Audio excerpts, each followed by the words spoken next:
I'm truly sorry for the unattractive and useless daughter-in-law. On the day of my father-in-law's funeral, at the dinner table, my Mill blurted out such a thing.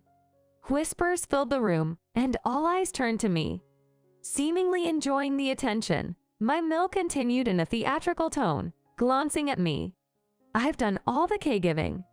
And yet she did nothing.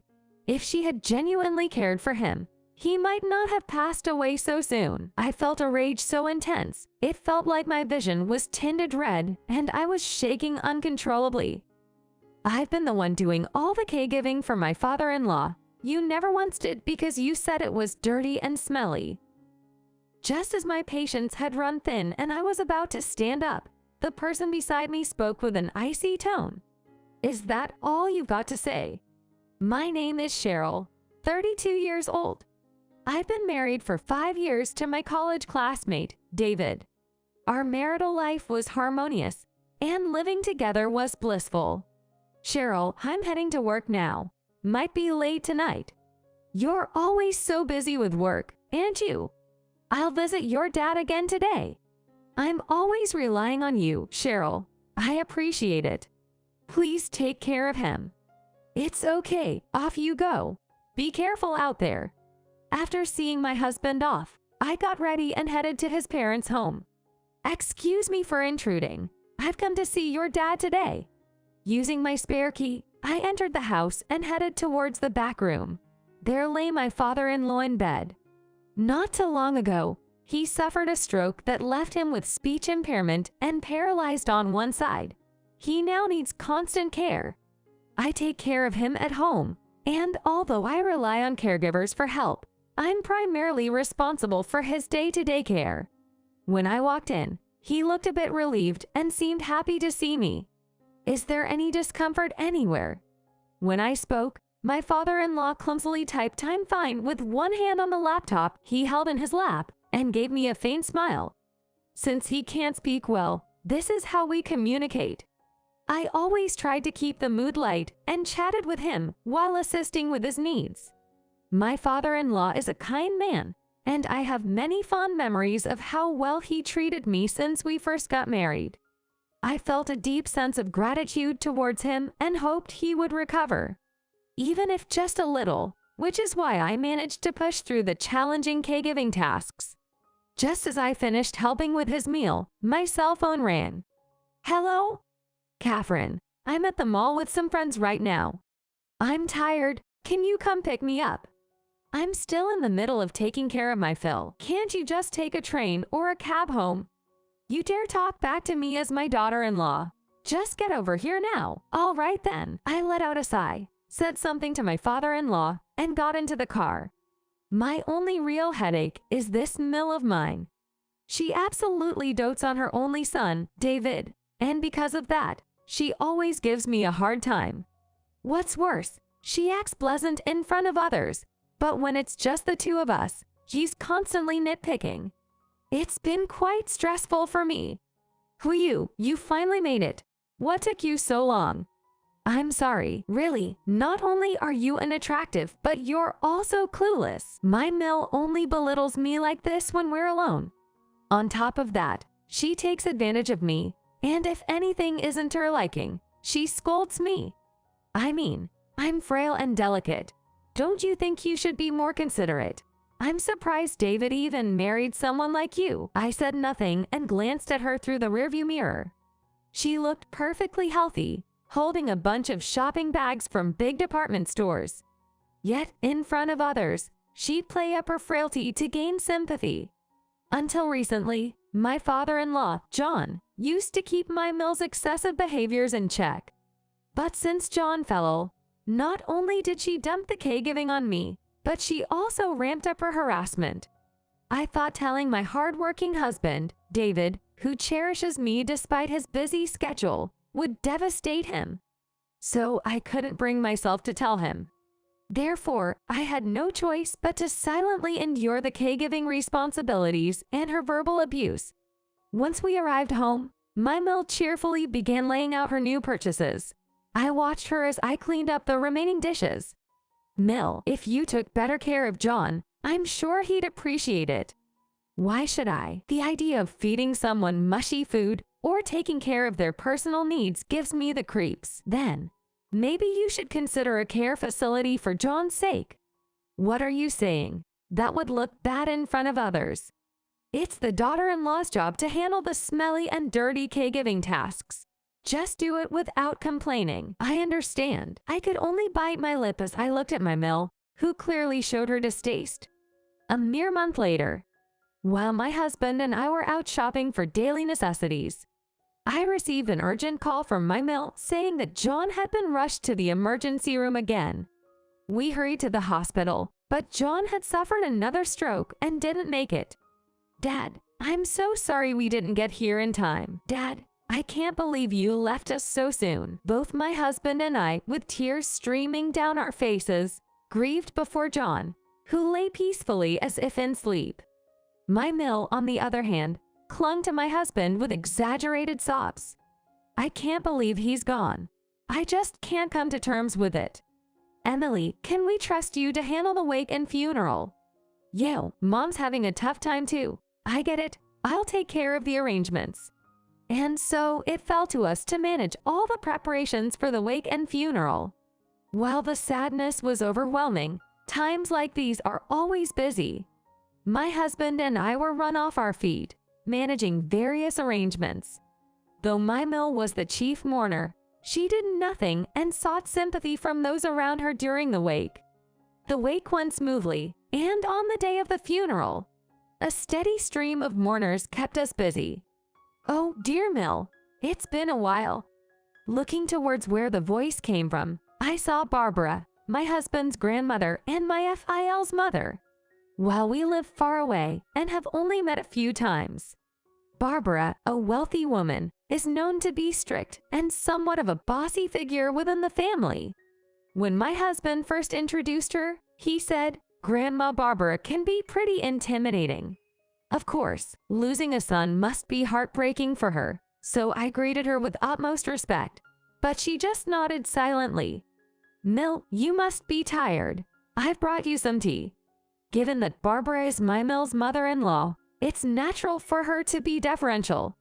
But I couldn't help but feel that maybe she was trying to curry favor for inheritance reasons. The funeral concluded without any hitches, and then came the family dinner. One relative accidentally spilled beer. I tried to clean it up with a cloth I'd left next to me, but strangely, it was gone, which flustered me a bit. Suddenly, my Mill raised her voice. "This daughter-in-law of mine, such a disappointment. I'm so embarrassed in front of everyone here." I noticed she had sneakily hidden the cloth behind her. She should know better to act quickly in situations like this. I guess it's my fault for not training her right. I'm sorry. When I apologized as usual, the relatives began murmuring, and all eyes turned to me. Perhaps feeling vindicated, my Mill glanced at me and continued in a dramatically feigned voice. "I've been the one taking care of my husband all this time. It was such a tough journey. Yet, my daughter-in-law would always complain about the mess and odor, never offering to help.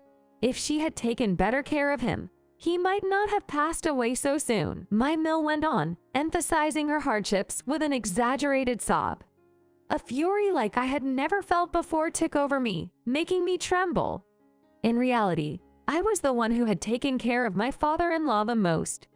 It was my Mill who had never lifted a finger, always complaining about the smell and mess. She made a show of wiping away her tears, all the while eyeing Mrs. Thompson. She belittled me in front of the family, probably trying to gain their sympathy and impress her own Mill. But I had reached my breaking point.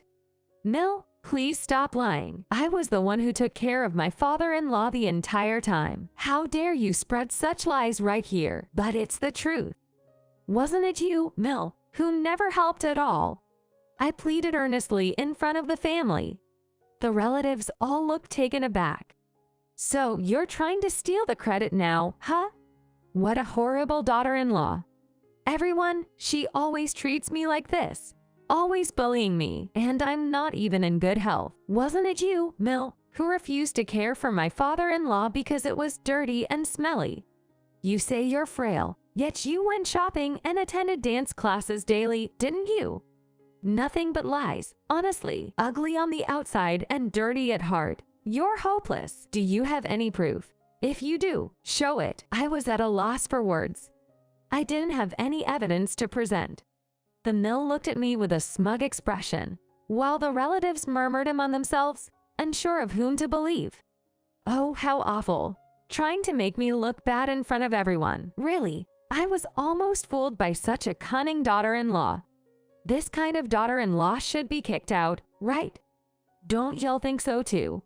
As I looked at the mill, who had a triumphant expression on her face, I felt downtrodden.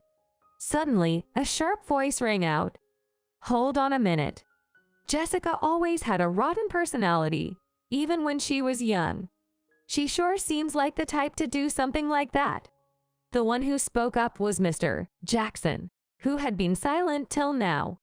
With the head of the family making such a statement, the room went silent for a moment. Mill, what are you saying? You always play the innocent card and pin the blame on others. And you don't hesitate to push what you don't want to do onto someone else. That's not true at all. I can't believe it. Even my Mill is attacking me now. Sarah isn't the kind of person you're making her out to be. Despite her youth, she's reserved and polite. I truly believe what Sarah's saying. Really, someone needs to knock some sense into that rotten attitude of yours. Hearing Mr. Jackson's calm words, the family started to cast doubtful glances at the Mill. Panicking, the Mill frantically looked around and then locked eyes with her husband. Duh, David, you're on my side, right? The Mill, unsteady on her feet, rushed over to my husband, who was standing next to me, and clung to his arm. I've always been bullied like this by my Mill and daughter-in-law. David, you feel sorry for me, right? Please stand up to them for me. Just as I was about to lose my patience and stand up to confront her for continuing her rant, my husband, David, spoke in an icy tone. Is that all you have to say? You're truly the worst. David. David shook off his Mill's grip and glared at her with a stern expression. Then, he turned to the family members and pulled something out. This is the computer Dad used to communicate until he passed. He typed with the hand that could still move to express his thoughts. Seeing that familiar computer reminded me of my father-in-law, and a tightness gripped my chest. The relatives watched my husband intently, wondering what was going on. Dad seemed to keep a short daily journal on this. Let me read a bit. My husband calmly read from the computer screen. September 15th. Jessica came by again today. She asked my favorite food and made it deliciously for me. Grateful. September 21st. Had an accident in the bathroom. I made Jessica clean it up. So sorry. September 30th. Jessica arranged flowers with a smile, lifting my spirits. Thank you. Do you see? Dad's journal was filled with words of gratitude for Jessica. Listening to that, memories of my kind-hearted father-in-law smile flashed before me, and before I knew it, tears streamed down my face. To think he was doing all that despite his physical challenges. A rush of gratitude for my father-in-law and the pain of his loss overwhelmed me. My husband continued reading about the awful ways his mother treated his father, like refusing to help him in the bathroom and clicking her tongue at him just for calling out to her. What's the meaning of this? There's not a single good thing written about Mom in here. She did. How could he write such things? Ignoring his flustered mother, my husband turned to face me. Catherine, you've put up with so much until now. I'm sorry I didn't notice. I assumed Mill and I were working together in caring for him. I truly burdened you. I'm so sorry. Stop it. Don't bow your head like that, Robert.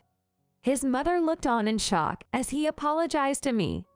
Robert, what are you saying to that woman? Stop it. I should be the one saying stop it. With a sharp glare, my husband faced his Mill. Catherine is a wonderful wife, more than I deserve, and you've been constantly belittling her, calling her ugly. I can't think of someone like that as my mother anymore.